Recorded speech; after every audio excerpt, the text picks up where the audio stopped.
Welcome to the MSDW podcast. I'm Jason Gumpert, editor at MS Dynamics World.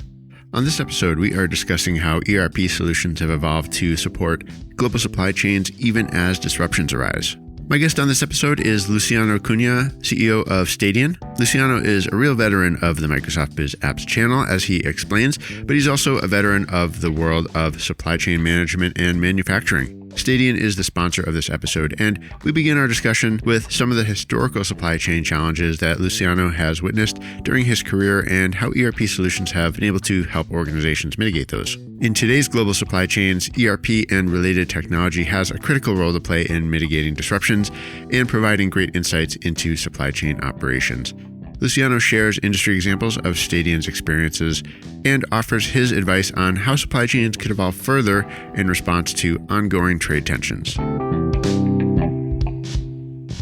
All right, well, Lou, welcome to the podcast. Thanks for joining. Could we maybe just start with a bit of an introduction about who you are and a bit about your experience in the Microsoft channel? Thanks for having me, Jason. Great to be here and having this chat with you. My name is Luciano. I'm the CEO at Staedean. I've been in business applications, but manufacturing first and foremost for a long time, almost 30 years now. And I've been in Dynamics for the last 17 years. So it's been quite a journey going from, really seeing everybody around ERP and Exacta and AX, the early versions of the application, and then really growing into the cloud and to where we are now, where it's not just about ERP, but it's ERP, it's CRM, it is Power Platform, it is AI and agentic business applications. So it's been quite the journey in the last 17 years. But here at Staedean, we specialize in building deeply embedded solutions in the Microsoft Dynamics business applications, specifically designed for a number of industries like manufacturing, life sciences, which is process manufacturing, and equipment rental. We also have a very special focus around data, which is the backbone of all of our customers and everything that they do, from master data management to data quality and integration. So it's been quite a long career, both in manufacturing as well as in Dynamics for me. All right, excellent. Yeah, and it sounds like your time in the sort of the Microsoft business application space is timed not too differently from mine. I think we came from very sort of different origins there, but around the same timing, seeing it evolve from sort of the on-prem world to where it is now and how the larger suite of solutions and technology around it have evolved. It's really an interesting story. But I think just as much so, that professional background and perspective that you've had kind of coming into this space and growing with it is what I really want to sort of get into with you today and some of the topics we had planned.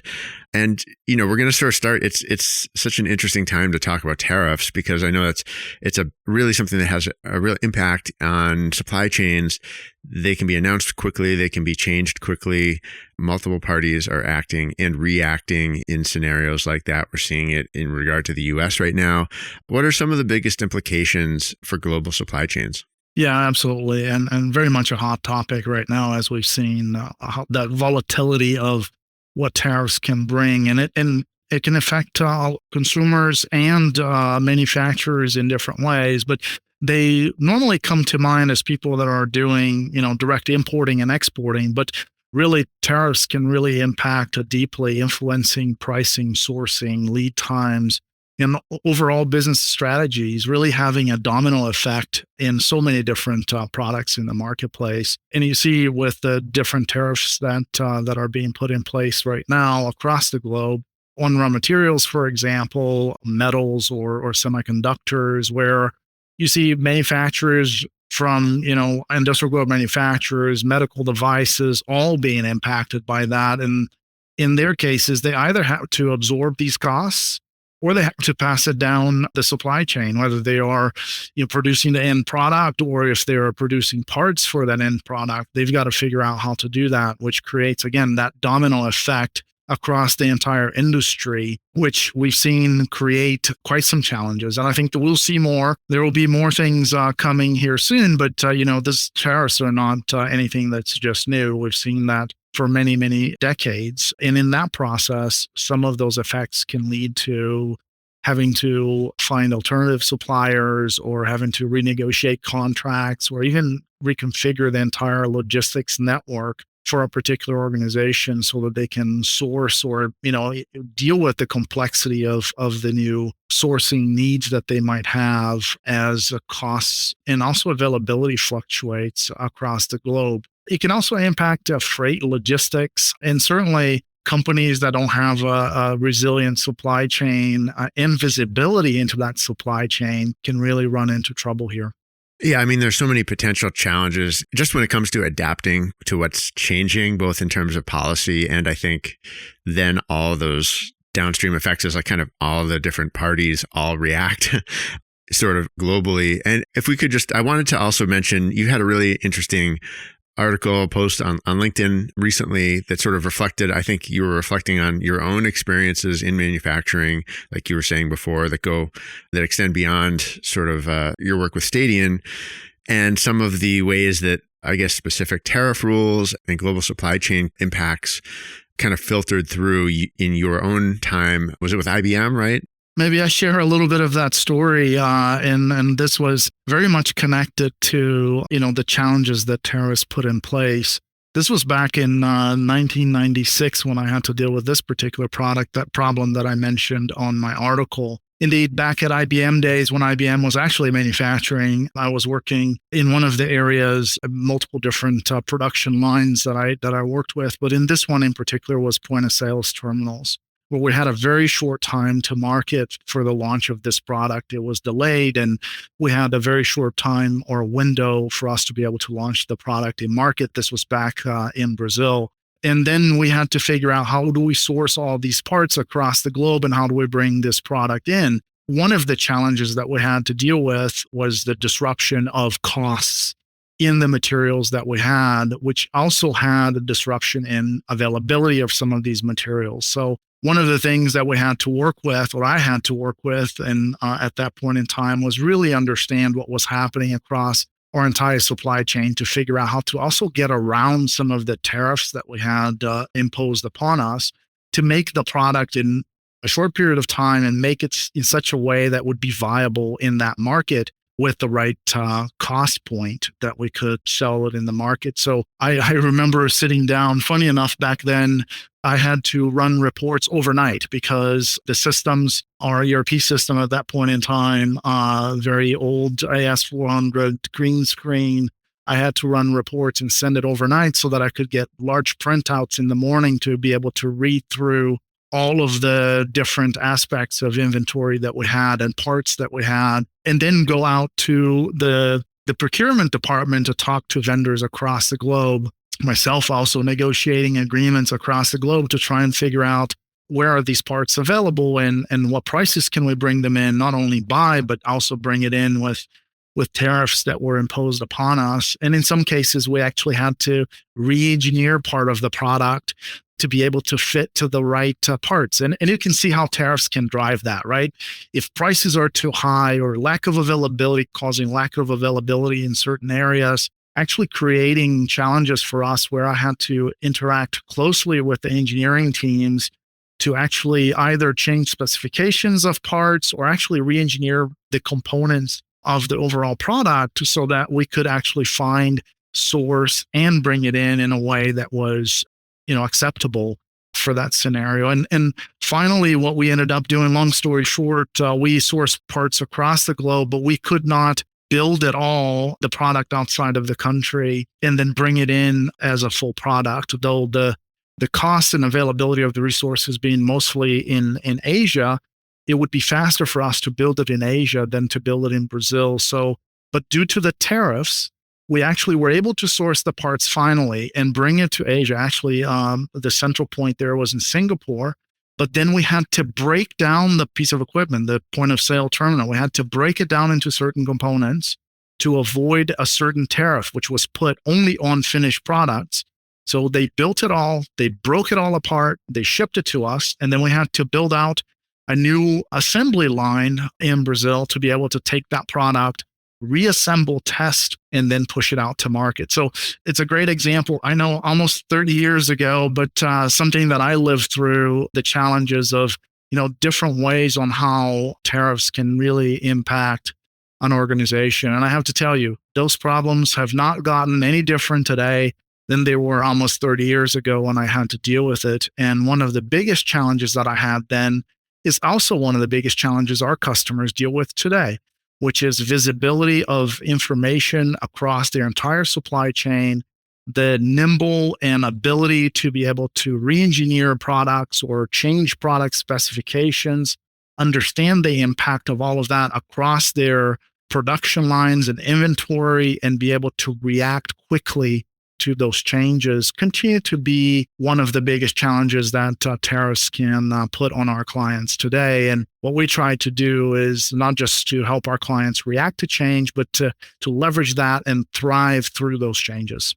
Right. And, it's like you said, listening to that story, it almost, putting aside maybe the specific technology, the challenges sound very relevant and sound very current. What also jumps out at me is the things you had to do back then with your AS400 system and running reports overnight, and sort of the speed that you could operate with at that time and the means of communication and kind of all those just elements that were the state of things at that point in time versus today. Those were real unique challenges. And I assume that, a lot of that's advanced in really interesting ways since then, but the disruptions are still real. But maybe can you talk a little bit about what some of the adaptations might look like today to maybe handle some of those challenges? Yeah, that's a great point, because you're right. It took me a day or 24 hours for me to be able to see and have visibility over some of that information. And I can tell you, it was not, even when I got that information, it was not as good as we see today in our business applications. We can get much faster information, and the information is much more accurate than, the early versions of MRP back then that were helping me crunch through some of that data. However, one of the great aspects of what we see today, but also becomes a challenge, which is we have way more data today than we had back then, right? Especially with multiple different systems and, connected systems and different inputs of data into the application. Of course, we have much more complex engineering applications around that as well in order to help these products come to market. And so that vast amount of data is both incredibly beneficial, especially if you can have it on your fingertips, not overnight, but right away. But it's also a huge component of a challenge that we see with customers today who have,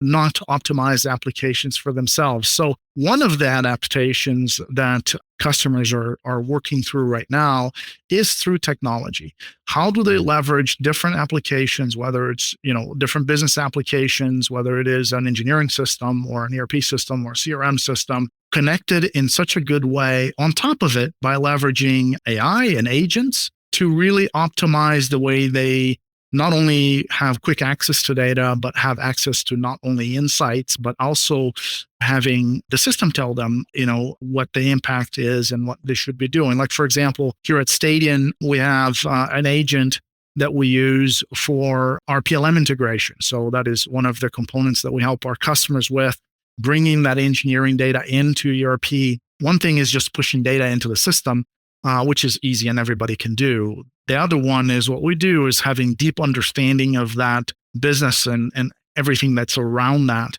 to be able to take that into account. So then we are able to handle that information in a much better way. But now with agents, what we're doing is actually compiling all of that impact into one view and also proposing for the customer, hey, here's all of the impacts of this change order that's coming in from the engineering system is going to have in your system. And here's how potentially you can deal with that. And then allowing for the user to actually take those final actions. So again, one way of adapting through this massive amount of data and having some visibility is by leveraging technology to be able to do that. But obviously, technology doesn't, take you all the way. I think we've seen a lot of customers really working hard on other things, such as supplier diversification and really being able to understand where these goods are coming from and maybe finding other suppliers, maybe more local suppliers that can give them some of those goods And in some cases, they're actually moving into more regionalization, not only with their own suppliers, but also reshoring, bringing manufacturing back into their countries rather than having, manufacturing away either through suppliers or others. So all of those obviously have implications on data visibility in your systems to be able to manage all of that. But we see clients working on different areas there to make that successful. On that last point, I imagine that those are very complex changes for an organization to execute on, right? And they don't happen overnight either. You think about reshoring. I mean, that could take years, right, to stand up the right resources and facilities and everything else. Not to mention, like you said, perhaps the changes to parts lists and bills of material, engineering changes that might have to filter through. I mean, all sorts of things that could happen in those cases. Can you talk any more about how you can actually optimize for some of those changes and sort of, I guess, see them through, if that makes sense? Yeah, it does. So it is very disruptive, right? So let's not make this too light. It can be very disruptive. It can be even more disruptive for organizations that don't really have visibility over what's going on in their supply chain, or they don't have the data, or they have outdated systems that doesn't allow them to have visibility over that. And why do I say that? Because forget about the execution of all of those changes, but just the ability to make the decision. You need to be able to understand and, again, have that visibility of what's going on within your organization. And sometimes, we're working with very large organizations with multiple companies across the globe, just having visibility over everything that's going on so that they can make a good decision, whether they even need to change suppliers or what's the impact of that tariff potentially on them. And if they see a business case for reshoring, for example, which is, a pretty large order of magnitude investment there, what is the impact of that? How do they measure all of that? So this can be quite complex to even make a decision if you don't have information that can help you guide you through that decision. Or even worse, what we see is poor quality of data or fragmented data that doesn't enable organizations to even make that decision to begin with. So let's start there, right? Let's make sure that we're leveraging systems like I've talked about in the example I gave you earlier, systems that are integrated between engineering, your manufacturing, your sales applications, and all of your applications across the globe, that they're fully integrated and they have not just data, but what we see is there's just a lot of not good data, right? Having great quality data. So with our applications, we're helping customers not only integrate and connect that in a very meaningful, business-centered way with all the business logic around it, but also support ways of entering data with compliance so that we have the right data in the system. And then again, leveraging BI and agents to helping in collecting that and proposing what to do with that so we can create the right business case. But then let's get to the next level of that, which is now a decision is made and we need to change suppliers or re-engineer products or source it from different countries because of different tariffs and regulations coming in, or going as far as having to set up a new plant locally, which is a little bit of the example that I gave you earlier. We had to set up a new line. It wasn't the whole plant, but it was a new line for assembling of those goods because we could not bring it in fully assembled. So we had to assemble locally there. So for that, again, there are a lot of steps to be able to do it. Now you've made the decision. How do you source the right materials and resource the right project to be able to manage that? So we've got part of our solutions is really helping you through that visibility across a very complex project on how to manage the execution of even being able to make those changes, whether it is something as simple as, we're going to work with different suppliers now, or something as complex as we're going to have to build a new plant locally to be able to supply to that demand now with the cost level that makes sense now that the tariffs are in place. Of course, we also see, a lot of variability on what is going to be part of these tariffs and what is not, and a lot of volatility there.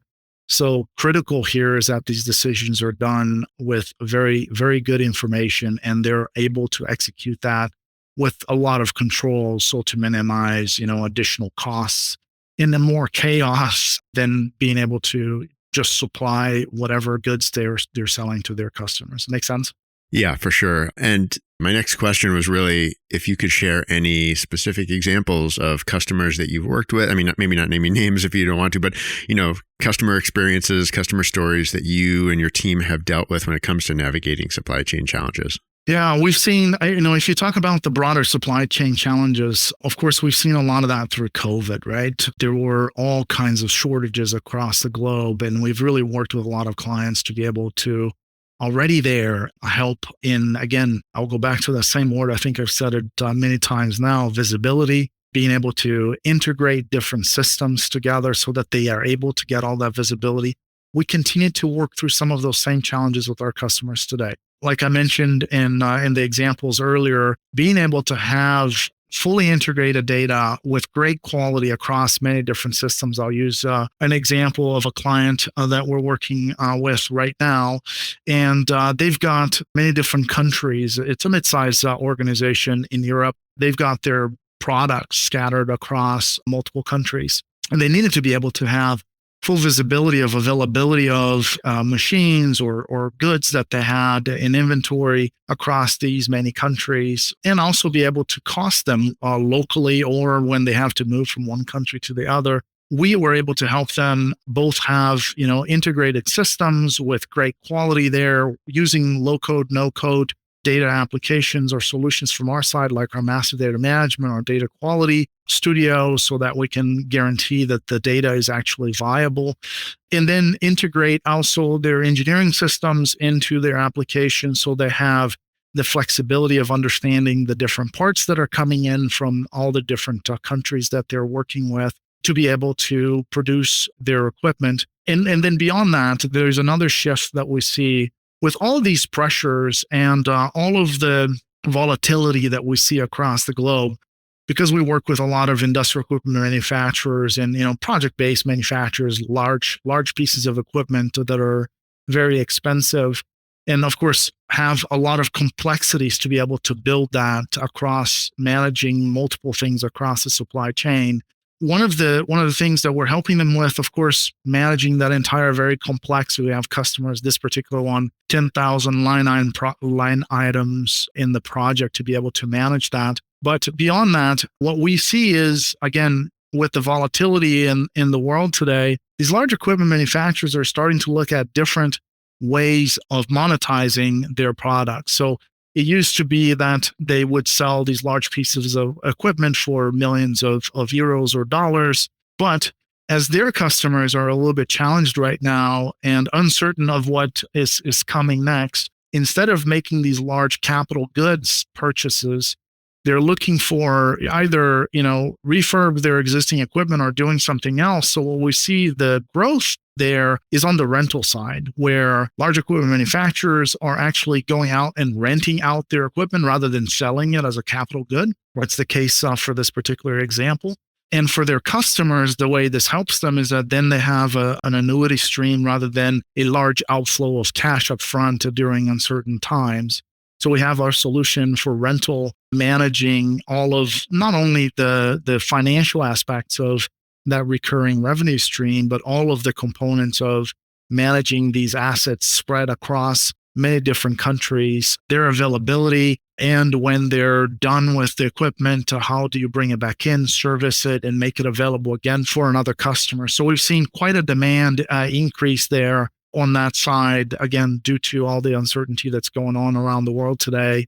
And we're able to help our customers stay nimble, yes, have full visibility of what's going on, allow them to change quickly by, affecting their engineering departments and making the changes that they need to make and push it out to the supply chain, but also giving them different revenue streams there in this particular case, supplying to a demand of not having to buy these large pieces of equipment up front with the large capital outflow from their customers, but giving them an opportunity to rent it out, which gives them a recurring revenue that's super valuable for them as well. So you can see here how there are actually opportunities as well in tough times if you're able to have the right systems, the right visibility, and then you can take advantage of some of these fluctuations across the globe and uncertainties with tariffs and other things happening all around us. That's such an interesting adaptation and trend overall. And I can just imagine it has some really interesting effects on how businesses sort of do all the things that we've already talked about today and what it really means for their own supply chains and their international business and the way they structure things. I mean, it must just have a whole set of considerations there. And maybe that's a great topic for a future episode or something that we can reconnect on, because it sounds like, it's like I said, a whole can of worms to potentially dive into. Absolutely. Happy to do so. Yeah, thanks for sharing that. Anything else you wanted to share before we start to wrap up? I really appreciate getting all this perspective from you so far. Yeah, I think we really covered how the volatility that's happening in the world today is impacting customers worldwide. And as I mentioned, I think many different times, I think if I have one big advice for customers that are struggling through figuring out how do I deal with everything that's coming at me, is to invest in visibility. It's to really be able to have great quality data that they're able to see in an easy way, and also potentially leveraging AI and agents on top of that great visibility to help them in succeeding in this turmoil that we're living in the environment that we're living in today. Having that key visibility and investing in that visibility really helps them in understanding their supply chain inside and out, which is going to help them in not just responding to all the changes and the volatility that we see in the marketplace today, but really thriving in that and giving them not only great information to create that business case, but then the ability for them to execute on that so that they can thrive in such incredibly different times that we're dealing with nowadays, and everything that's happening, may it be from the tariffs or wars that are happening across the globe. We want to be able to help our customers, and that's what we've been really focused on in helping them through this investment in visibility to integrate and have great applications fit for purpose for their industries, whether it's manufacturing, whether they're manufacturing the discrete piece of equipment or renting it out, or if they're life sciences or pharmaceutical that also have to deal with all of the supply chain challenges that we see across the globe today. So invest in visibility, leverage AI to help you drive, not just respond, but really thrive in uncertain times. All right. Well, Lou, it's always great to hear your perspective on these types of issues. I hope we can do it again soon. Thank you so much for being here and for sharing everything. My pleasure. Looking forward to doing this again soon. This has been another episode of the MSTW podcast. My thanks once again to Luciano for joining. To learn more about Staedean, you can visit them online, staedean.com. That's Staedean.com. We will also post a link to the LinkedIn article we referenced in today's conversation. And if you'd like to understand what the weak links are in your ERP data processes in your supply chain, take Staedean's Data Maturity Assessment. We'll put a link to that as well in the show notes. And that's it for this episode. If you want to get in touch with me, you can send me an email, jason@msdynamicsworld.com. For all of our updates, you can follow us on LinkedIn. Until next time, this is MS Dynamics World, signing off.